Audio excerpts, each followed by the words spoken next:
este episódio, pra mim, tá recheado de coisa muito especial pra você. Hoje eu vou virar de ponta cabeça o professor Sidney Leite, você vai descobrir o que faz um pró-reitor.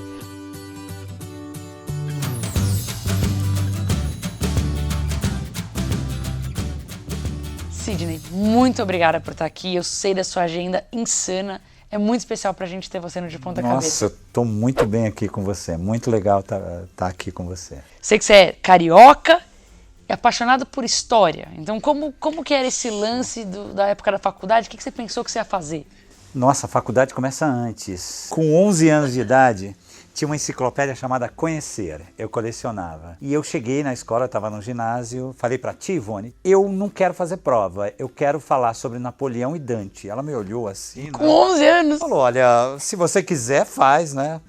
E aí eu preparei 2 aulas com 11 anos de idade, né? E dali daquelas 2 aulas, eu quero ser professor, é isso que eu gosto, né? Eu acho que é isso que eu vou conseguir fazer, né? E esse lance da obsessão por aprender e já ter a opção de ensinar depois, num ciclo muito rápido, você deve ter achado Muito algo rápido. E ainda com as pessoas admirando isso, achou um ciclo maravilhoso que se fechou aos 11 anos. Sim, tudo foi se fechando, porque aí eu fiz a faculdade de História, lá na UFRJ, já comecei a dar aula, com 19 anos eu já dava aula, né, de História, Antiguidade. A minha realização pessoal era dar aulas, especialmente em escola pública, né, fazer um concurso. Tanto quando eu venho para São Paulo, isso é muito curioso, eu tomo 2 decisões, eu caso imediatamente, né, logo que eu chego em São Paulo, um mês depois, eu já estou... Você veio com 24 anos? E eu faço um concurso público para dar aula no município. E eu passo nesse concurso, começo a dar aula no município. Fiquei 1 ano dando aula aqui no município de São Paulo, como professor de História, concursado. Mas eu acho muito impressionante a forma como você consegue desenhar aquilo que você realmente queria. E cabe dentro da sua paixão. Sim. Eu me descobri uma pessoa inicialmente estratégica, mas como essa estratégia no início era muito intuitiva, né? Eu vou estudar, eu vou fazer alguma coisa que eu gosto, não é? que me interessa, e depois eu fui desenhando isso. A vinda para São Paulo foi estratégica, né? A opção de fazer um doutorado que tivesse um tema, não é? De forte impacto para os meus interesses. E aí eu me vi, eu acho que isso também é interessante para quem está nos assistindo. Sem ter muita clareza, eu fui ampliando a minha inserção em áreas que até então eu nem imaginava, né?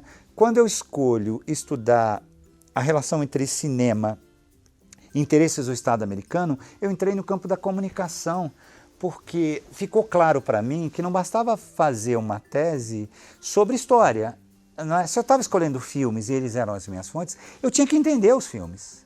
E aí eu comecei por mim mesmo estudando cinema. E tinha o Centro Cultural Itaú, que era o único lugar na Paulista que você tinha acesso à internet. Estou falando de 1996, 97, né? Então você fazia reserva para a semana seguinte para você acessar durante meia hora.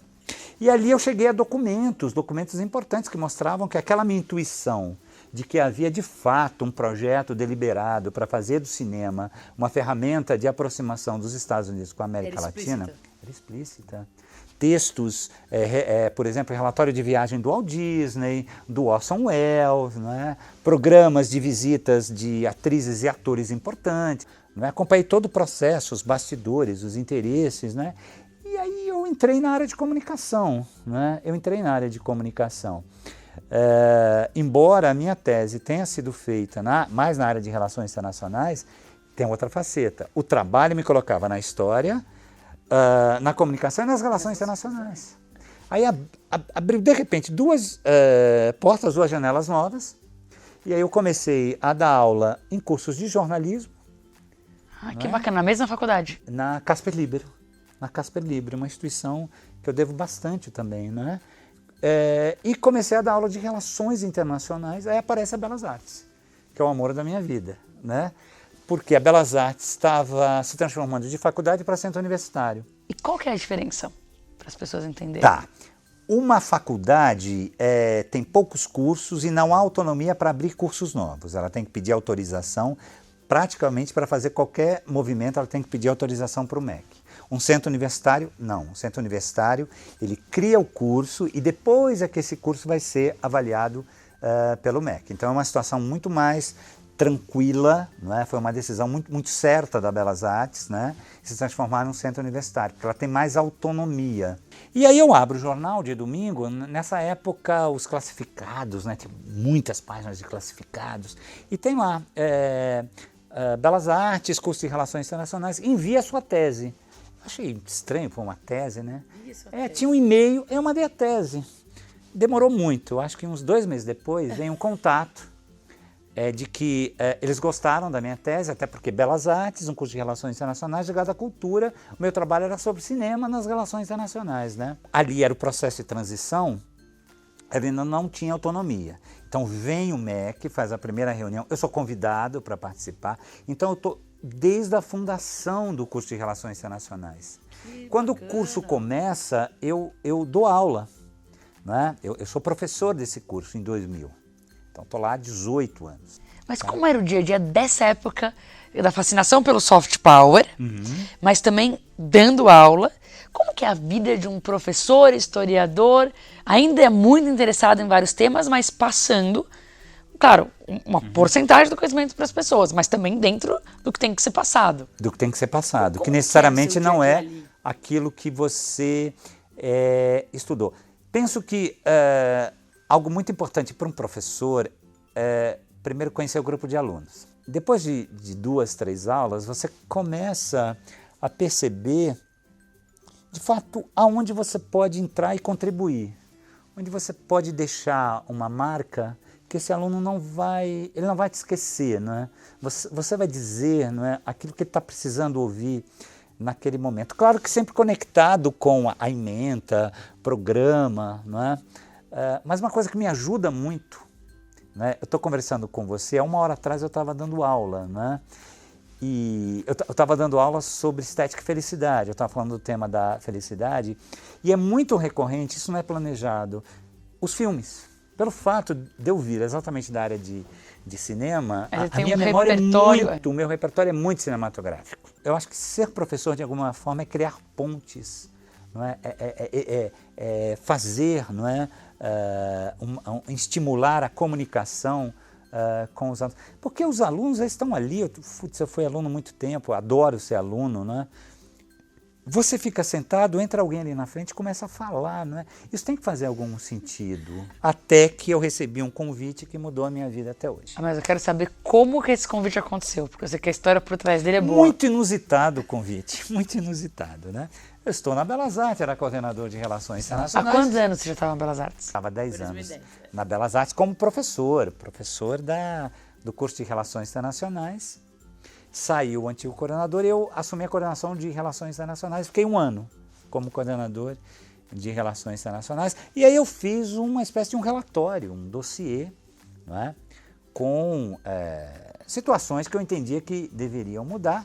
Enviei para o reitor da Belas Artes. Né? Todas as suas técnicas de negociação apuradas. apuradas. Apuradas, né? E esse e-mail chegou e ele foi entendido dentro de uma outra perspectiva, né? Aí foi feita uma reunião e eu pensei, nossa, eu dei um tiro no pé, é o fim, amo a Belas Artes, mas eu acho que está chegando a hora de dizer adeus. Aí houve uma reunião, né, uma reunião grande com todos os coordenadores, né, a reitoria, né, e aí eu falei, não tenho muito a perder, eu vou falar o que eu penso, o que eu acredito, né. 2 dias depois eu recebo um telefonema, 3 dias depois eu sou convidado a assumir a reitoria. Né? Jamais eu poderia imaginar ser pró-reitor acadêmico da Belas Artes. Né? Era muito fácil toda essa história que aconteceu quebrar no meio do caminho. Você poderia não ter mandado o e-mail, vou mandar, mas não. Você mandou até com a intenção de que fosse entendido na hora. Mas você poderia falar, não, vai que não me entende, vai não sei o quê, que até aconteceu. Você poderia não ter desarmado e também a pessoa que foi desarmada poderia falar, que petulante. Não, mas muito pelo contrário. Pelo contrário. Porque eu era coordenador de Relações Internacionais, um curso pequeno, tinha conversado com ele muito pouco, né? Ele depositou uma confiança em mim, eu falei das minhas referências, né? Que nem o meu pai depositou, que aqui não cabe nem entrar em detalhes, né?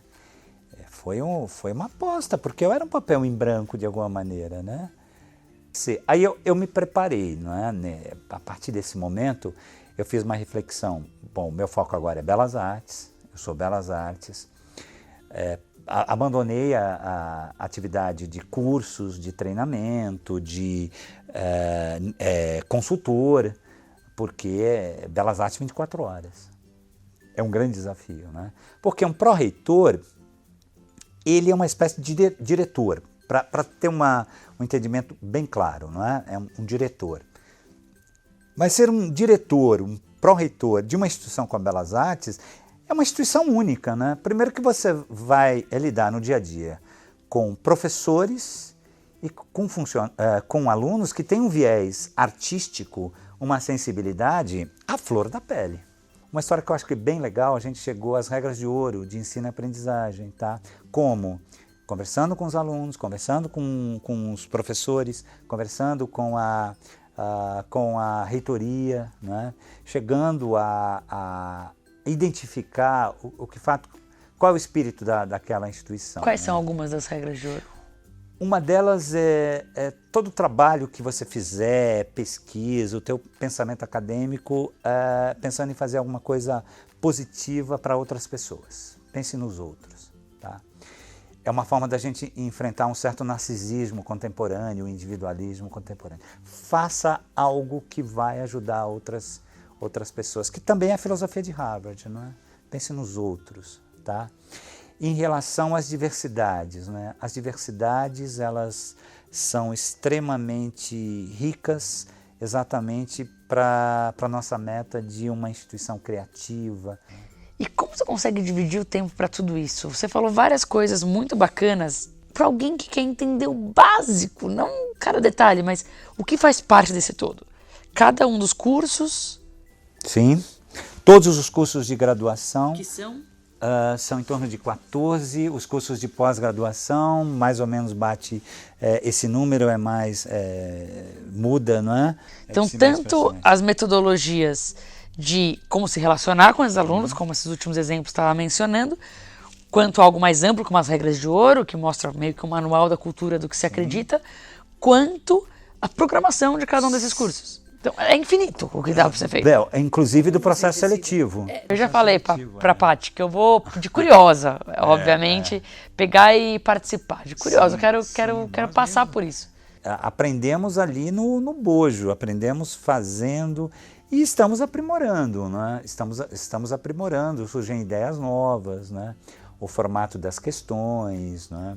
Levar questões bem contemporâneas, trazer, não é, experiências de metodologias ativas de aprendizagem já no processo seletivo.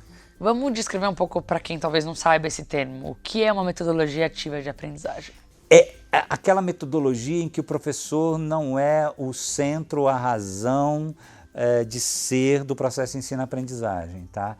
Ele vai orientar, ele vai estimular, ele vai gerar até algumas situações, mas na metodologia ativa de aprendizagem, o aluno ele tem práticas, exercícios, ele responde, não é, a problemas, a desafios, e ele mesmo vai chegar às soluções. Não é o professor, não é, que estaria em todas as etapas do processo, né? Muito pelo contrário, o professor está no início, em que ele leva um problema, ele provoca, ele instiga, e os alunos interagindo com os demais alunos, ele agrega. Né? Eu achei interessante quando eu visitei pela primeira vez, já faz um tempo, perguntei o que é a base, o que todo mundo tem que fazer em todos os cursos. E a primeira coisa que me falaram foi estética e felicidade. Eu olhei e falei, o que é estética e felicidade? Por que isso é básico? A disciplina de estética e felicidade, ela tem entre outros objetivos, primeiro, chamar a atenção do nosso aluno para a importância da arte, de um conceito de beleza bem abrangente, né?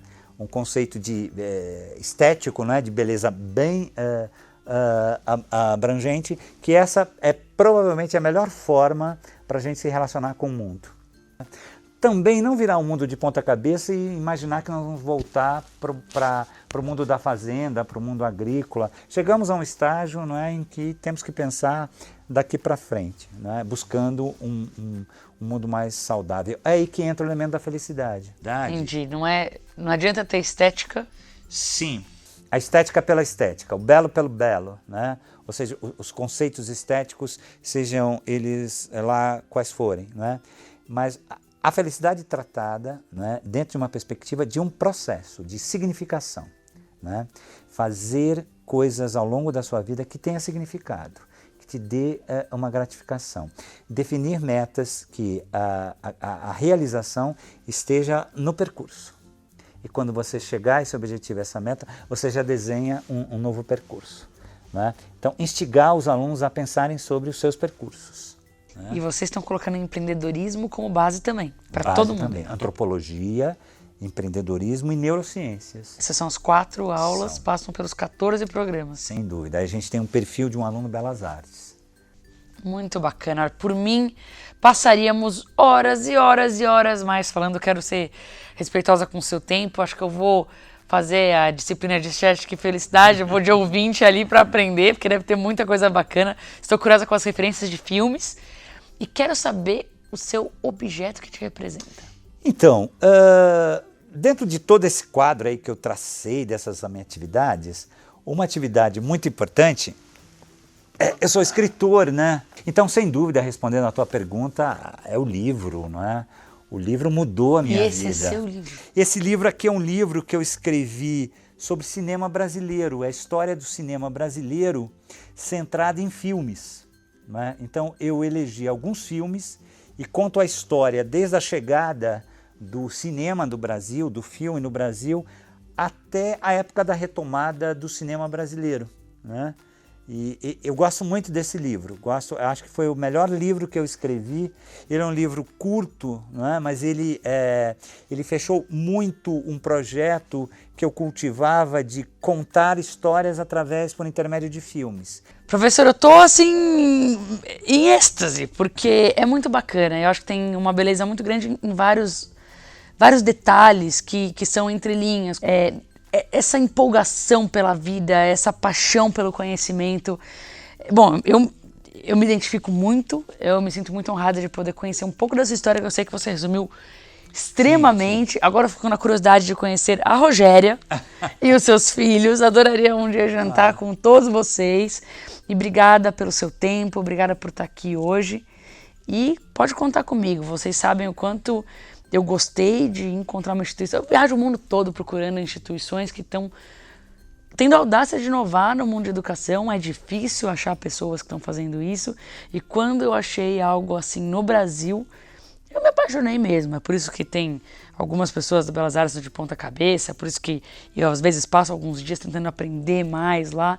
Então, obrigada por essa oportunidade também. Foi um grande prazer estar com você aqui nessa tarde. Um forte abraço.